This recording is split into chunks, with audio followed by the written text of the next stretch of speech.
کسانی که میگویند تو زن من، به زن خودشون میگویند تو مثل مادر منی، اینها مادرشون نیستن.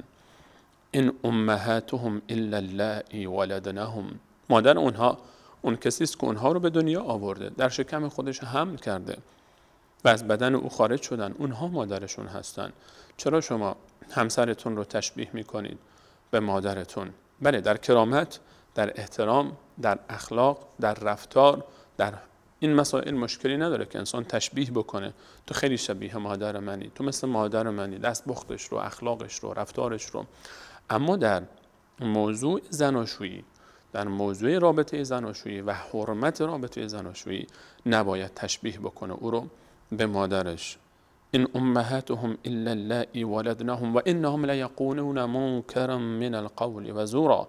کسانی که این گونه سخن میگن و همسرانش رو تشبیه میکنن به مادرانشون، کلامی نامعروف و باطل میگویند و دروغ. این کلام اصل و اساسی نداره، جایگاهی نداره و اعتباری نداره. و ان الله لعفو غفور.